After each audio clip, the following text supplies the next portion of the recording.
Hi everyone, welcome to art by Tia channel. और जैसा कि आप सबको पता है कि मैं art and craft tutorials upload करती हूं, लेकिन आज की वीडियो थोड़ी मुख्तलिफ होने वाली है, जिसमें हम बात करेंगे सीनियर जर्नलिस्ट ईसान नकवी से और मुख्तलिफ किस्म के सवाल करेंगे। अस्सलाम वालेकुम। वालेकुम अस्सलाम। सबसे पहले तो आप हमें ये बताएं कि आप अपना फ्री टाइम कैसे स्पेंड करते हैं। देखिए, एक तो फ्री टाइम की डेफिनेशन क्या होती है। मेरा नहीं ख्याल कि मुझे फरागत मिलती है, फुर्सत है ही नहीं।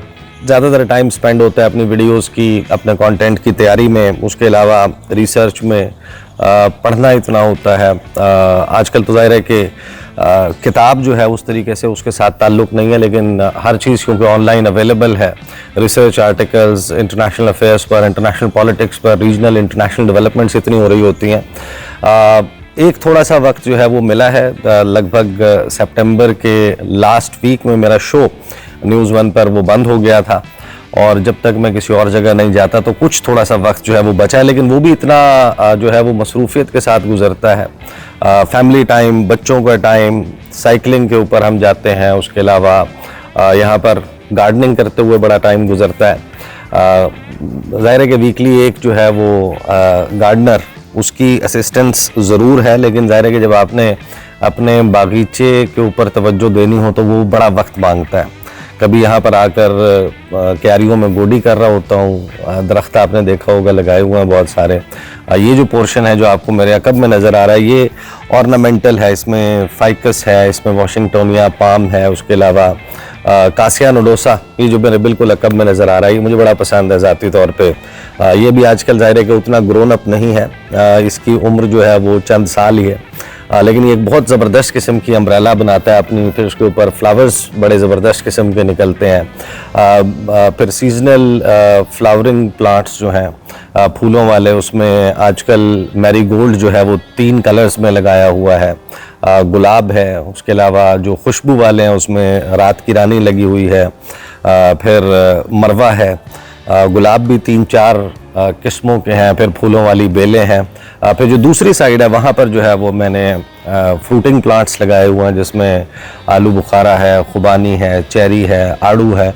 तो इसी मसरूफियत में जो है वो बड़ा वक्त स्पेंड हो जाता है। इससे पहले ज़ाहिर है कि इतना टाइम नहीं होता था कि ये सारी चीज़ें जो है वो ख़ुद से कर सकूं। प्रोग्राम के लिए मंडे टू थर्सडे ज़्यादा टाइम जो है वो स्पेंड होता था, बट ओवरऑल एक बिज़ी रूटीन रहती है। फिर लव बर्ड्स जो हैं वो रखे हुए हैं, वो बच्चों की वजह से रखें। उनका भी जो है वो दाना पानी का ख्याल करना पड़ता है। और फिर आपको पता है कि एक मुर्गा भी है, वो उस मुर्गे पे मेरा ख्याल है कि आपने कोई स्पेशली सवाल भी करना है, तो उसके ऊपर मुर्गे के ऊपर तब बात करेंगे जब मुर्गे की होगी। लेकिन ओवरऑल आप देखें कि जब हम सोशल मीडिया के लिए काम कर रहे होते हैं तो लोगों को तो वो 15 या 20 मिनट नज़र आते हैं जिसमें हम गुफ्तगू कर रहे होते हैं। उस 15-20 मिनट की गुफ्तगू के हसूल की जो तगोदो है वो कई घंटों और कई दिनों के ऊपर मुहित होती है। कभी कभी ऐसा होता है कि हम एक स्टोरी के ऊपर कई दिन काम करते रहते हैं, और उसके लिए मुख्तलिफ लोगों के साथ उठना बैठना, उनसे टेलीफोन के ऊपर इन पर्सन जाकर मुलाकातें करना, उसका रेलिवेंट मटेरियल जो है उसको स्टडी करना, उसमें इतना टाइम स्पेंड होता है। फिर ज़ाहिर है कि जब आपने ऑन स्पॉट जाकर किसी मामले की कवरेज करनी है, फॉर एग्ज़ाम्पल अभी 1 हफ़्ता पहले, 1.5 हफ़्ता पहले मैं पेशावर में मौजूद था। पहले चीफ मिनिस्टर का इलेक्शन था, उसके बाद 1 दिन के वक्फे के साथ उनकी ओथ टेकिंग सेरेमनी थी, तो दोनों मरतबा पेशावर जाना हुआ। उसमें ट्रैवल में भी टाइम कंज्यूम होता है। तो लोगों को वो 15 या 20 मिनट नज़र आते हैं, लेकिन उसके लिए जितनी रिसर्च करनी पड़ती है, जितना पढ़ना पड़ता है, जितने लोगों से बात करनी पड़ती है, तो that actually consumes a lot of time. अच्छा, ये बताएं कि आपने जर्नलिज्म कब स्टार्ट किया, और ये कब आपको लगा कि आपको अपना यूट्यूब और फेसबुक चैनल भी बनाना चाहिए। अच्छा, वैसे ये जर्नलिज्म का सवाल जो है ना वो बड़ा तवील है कि कब किया, कहाँ किया, और सोशल मीडिया। मेरा ख्याल है सबसे इंटरेस्टिंग पार्ट यही है कि सोशल मीडिया के हवाले से कब और क्यों ये ख्याल आया कि सोशल मीडिया पर अपना यूट्यूब चैनल जो है वो बनाना चाहिए और इसको प्लेटफॉर्म को यूटिलाइज़ करना चाहिए।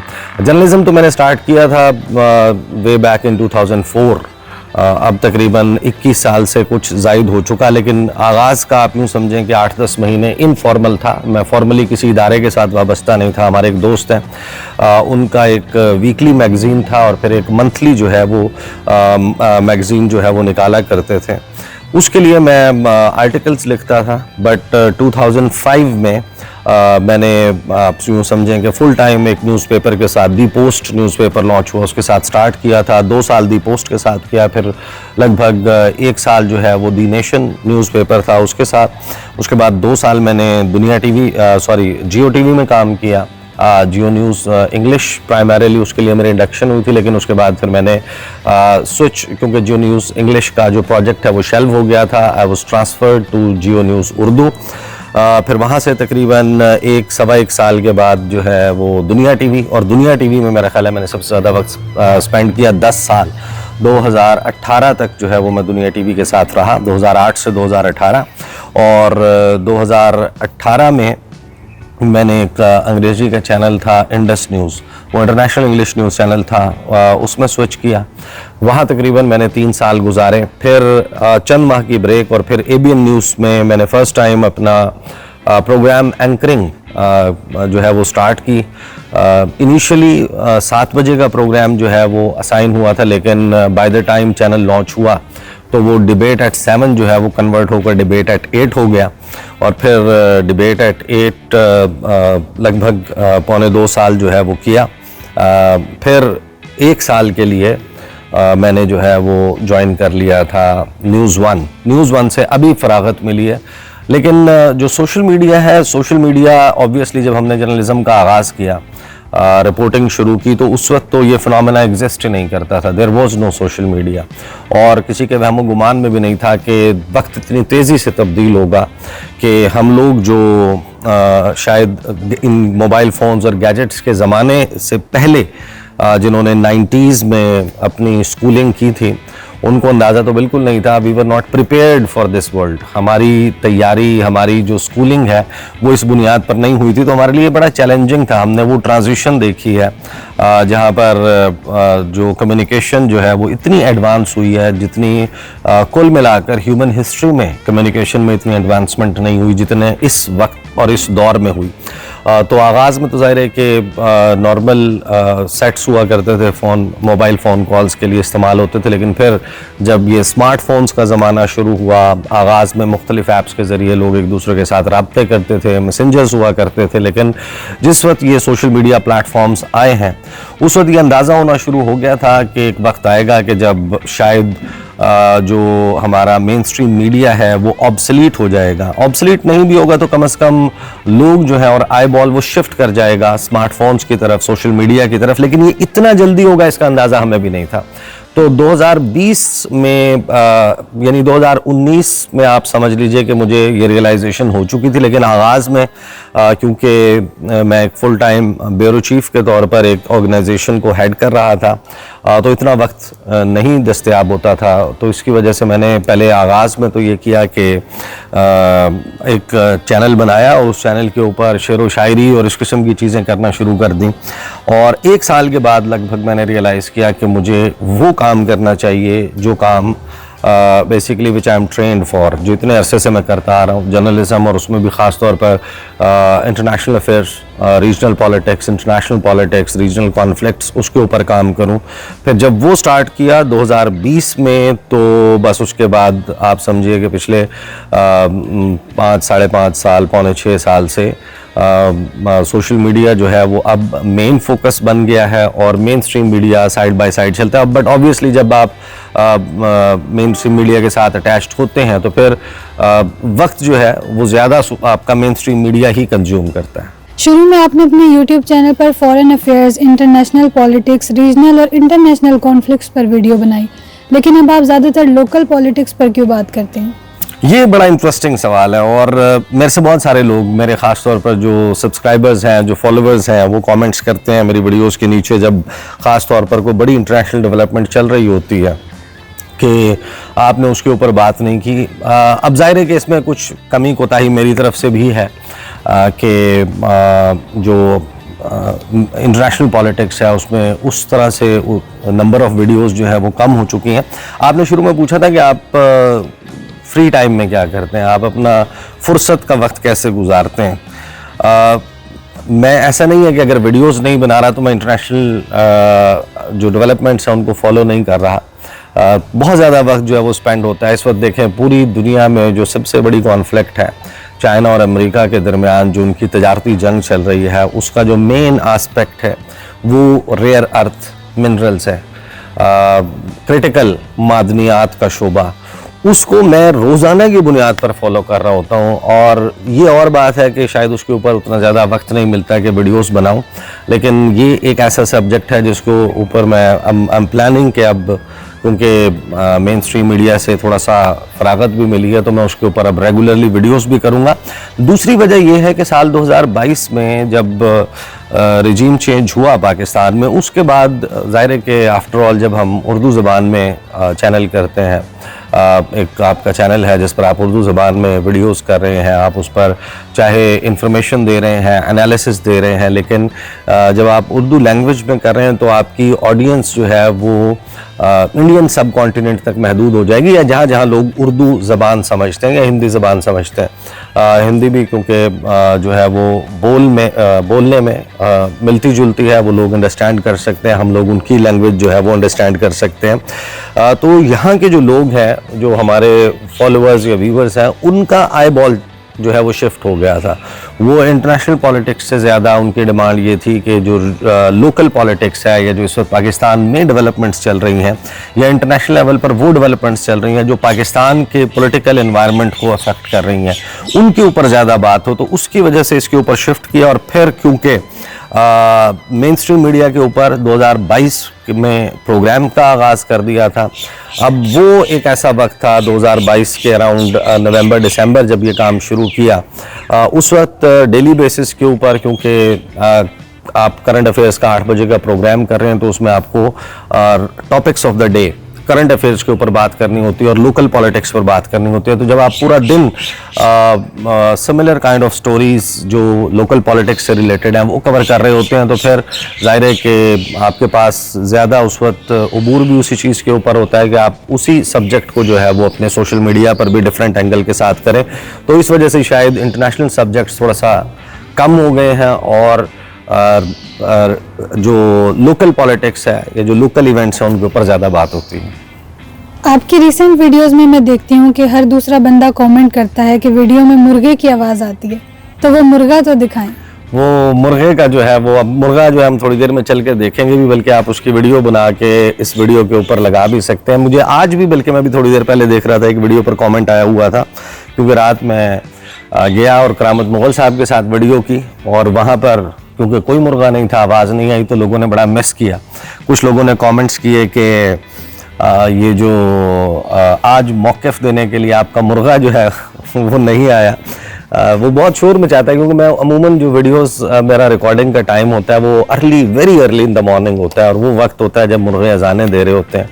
और जितनी उसकी आवाज़ है, मुझे लगता है बच्चों ने तो उसका नाम रखा हुआ है किप, लेकिन अब उसकी आवाज़ देख के मुझे लगता है उसका नाम जो है वो JF-17 थंडर होना चाहिए, जिस किस्म की वो चिंगाड़ होती है। अब इस मुर्गे के हवाले से कुछ लोग जो हैं वो मेरे से शायद नाराज़ भी हो जाएं। अब वो मुझे मशवरा देते हैं, आप इसको पका लें, आप इसको खा लें, आप इसकी दावत कर दें, आप इसे किसी को दें आए। और कुछ लोगों ने ये भी अंदाज़ा लगाया कि ये कोई तन्हा अकेला मुर्गा है, वो आजकल अकेला ही है। इसके साथ जो मुर्गियाँ थीं उन्होंने अपने अंडे खुद खाना शुरू कर दिए थे, तो फिर हमने किसी को दे दी। अब इसके लिए नई मुर्गियाँ या तो आएंगी या फिर इसको हम किसी को दे देंगे। पॉप और लॉप वो मुर्गियाँ थीं वो चली गई हैं, तो अब किप है। इसी किप के ऊपर जो है वो जो इसकी आवाज़ें हैं वो आप मेरी वीडियो के बैकग्राउंड में सुनते हैं। अब तो बहुत सारे लोगों ने यूट्यूब चैनल स्टार्ट कर दिए और यंगस्टर्स में ट्रेंड है डिजिटल मीडिया के मुख्तलिफ प्लेटफॉर्म्स पर चैनल बनाने का। तो आज के दौर में अपनी डिजिटल मीडिया प्रेजेंस बनाना कितना ज़रूरी है? मेरा ख्याल है कि अब शायद वक्त इतनी तेज़ी से तब्दील हुआ है कि आपका जो डिजिटल मीडिया प्रेजेंस है वो आपकी CV बन गई है। पहले आज से 10 साल या 15 साल पहले आपको अपनी CV जो है वो देनी पड़ती थी कहीं पर जॉब के लिए, लेकिन कम्युनिकेशन रिलेटेड जितनी भी जॉब्स हैं उसमें ज़्यादा मैटर अब ये करता है कि आपकी ऑनलाइन प्रेजेंस कैसी है, आप कितना एक्टिव हैं, आप क्या पोस्ट करते हैं, और ये आपका डिजिटल DNA भी क्रिएट हो रहा है सोशल मीडिया पर। लोगों की लीनिंग क्या है, लोगों की लाइकिंग क्या है, लोगों के इंटरेस्ट क्या है, उनकी आइडियोलॉजी क्या है, उनको कितना मालूम है किसी सब्जेक्ट के बारे में। अब ये सब कुछ ऑनलाइन अवेलेबल होता है। आपकी जो डिजिटल प्रेजेंस है वो आपका रिज्यूमे बन चुका है। अब यानी आपके ट्विटर के ऊपर कितने फॉलोअर्स हैं या आपको इंस्टाग्राम पे कितने लोग फॉलो करते हैं, आप वहाँ पर किस किस्म का कंटेंट क्रिएट करते हैं, आपकी यूट्यूब की फॉलोइंग कितनी है, उसके ऊपर कितने लाइक्स, कितने व्यूज़, एंगेजमेंट्स कितनी ज़्यादा है, फिर मुख्तलिफ प्लेटफॉर्म्स हैं। तो मेरा ख्याल है कि जो सोशल मीडिया है ख़ास तौर पर और डिजिटल मीडिया, इसके मुख्तलिफ प्लेटफॉर्म्स पर प्रेजेंस आज ज़ाहिर है कि हमारा जो मेन स्ट्रीम मीडिया है, आजकल का माहौल ऐसा है पाकिस्तान में और दुनिया भर में कि जहाँ पर शायद जो मेन स्ट्रीम मीडिया है वो बहुत ही रवायती, बहुत ही कन्वेंशनल हो चुका है। वो एंटरटेन नहीं करता बहुत सारे सब्जेक्ट्स के ऊपर, आप बात नहीं कर सकते। फॉर एग्जांपल आज आप मेन स्ट्रीम मीडिया के ऊपर बैठकर कंज्यूमर प्रोटेक्शन की बात नहीं कर सकते। आप बड़ी बड़ी मल्टीनेशनल कंपनियाँ किस तरीके से उन्होंने कंज्यूमरिज्म को फ़रोग़ दिया है, आप उसके ऊपर बात नहीं कर सकते, क्योंकि वही फंड कर रहे होते हैं, वही एडवर्टाइजमेंट्स दे रहे होते हैं इन टीवी चैनल्स को। अब आप उनके बारे में टेलीकॉम कंपनीज़ हैं, फिर उसके बाद फॉर एग्जांपल आप पानी की जो बॉटल्ड वाटर आपको मिलता है, आप उसके हवाले से भी बड़ा खुलकर और मेरा ख्याल है कि जो बात करना बनती है वो आप नहीं कर सकते। फार्मास्यूटिकल इंडस्ट्री को आप टच नहीं कर सकते। आप हाउसिंग सेक्टर, जो ख़ास तौर पर बड़ी बड़ी जो हाउसिंग सोसाइटीज़ बन रही हैं, उन्होंने किस तरीके से एक अजीब व गरीब किस्म का इम्बैलेंस क्रिएट किया, तो उसके लिए अब सोशल मीडिया प्लेटफॉर्म है जहाँ पर आप ख़ुद जो है उस प्लेटफॉर्म के एडिटोरियल कंटेंट के ऊपर चेक भी रख सकते हैं, उसके जवाबदेह भी हैं। आप डायरेक्टली आपके जो फाइनेंसेस हैं वो क्योंकि इन कंपनी से या इन प्रेशर ग्रुप से या इन बिजनेस ग्रुप से नहीं आ रहे, आपको जो है वो आप इन पर डिपेंडेंट नहीं है, लिहाजा आप बहुत सारी ऐसी चीज़ें हैं जो मेन स्ट्रीम मीडिया पर नहीं होती आप यहाँ पर कर सकते हैं। लेकिन